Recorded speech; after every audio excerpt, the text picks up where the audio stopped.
ప్రభునందు ప్రియ స్నేహితులారా, నేటి ఉదయకాలపు వాక్య ధ్యానంలోకి ప్రేమపూర్వకమైన ఆహ్వానాన్ని అందిస్తున్నాను. ప్రార్థించుదాం. కనికరం గల ప్రభువా, ఈ ఉదయం వాక్యం ద్వారా మాట్లాడి మమ్మల్ని బలపరచమని మా ప్రభు రక్షకుడైన యేసయ్య నామమున అడిగి వేడుకుంటున్నాం తండ్రి. ఆమెన్. ప్రియ స్నేహితులారా, అపోజిడైన పౌలు గారు తన 2వ స్వార్థ యాత్రలో చెరసాలలో ఉండి స్తుతించగా సంకెళ్ళు ఊడిపోయిన సందర్భాన్ని ధ్యానిస్తా ఉన్నాం. నేటి ధ్యానాంశము సంకెళ్ళు తెంచిన స్తుతి. సంకెళ్ళు తెంచిన స్తుతి.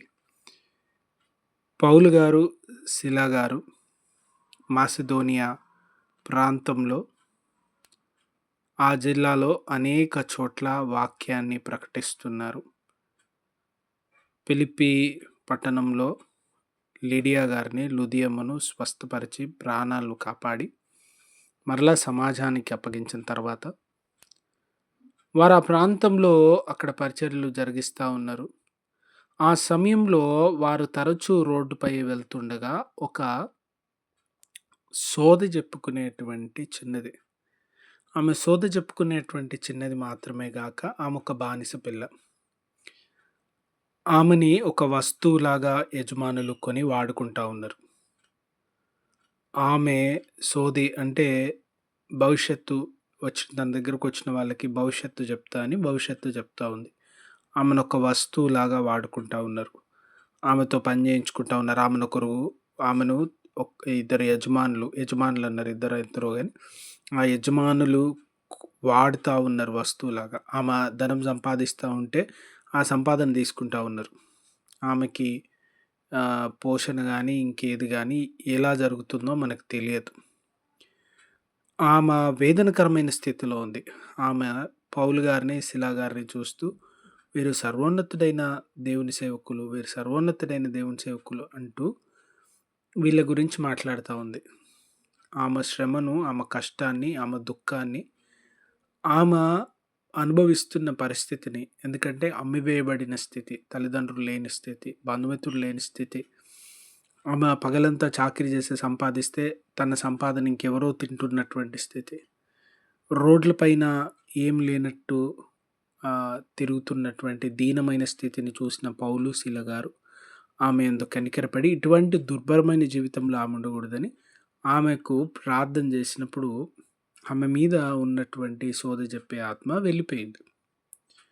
వెంటనే యజమానులు అది కనిపెట్టి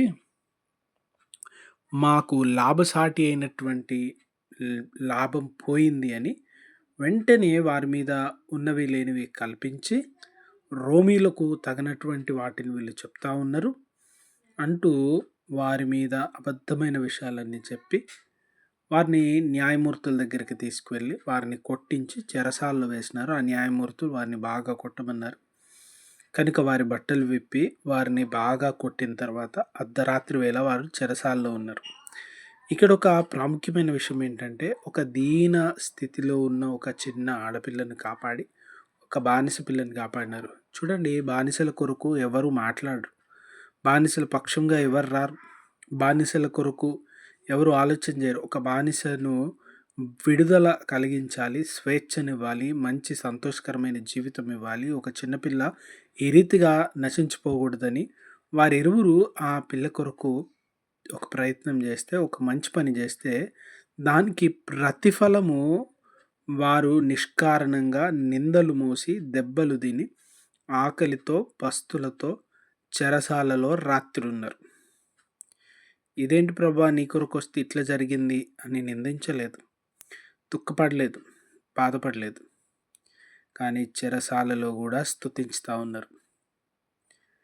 మనందరి జీవితాల్లో కూడా ఇంతే.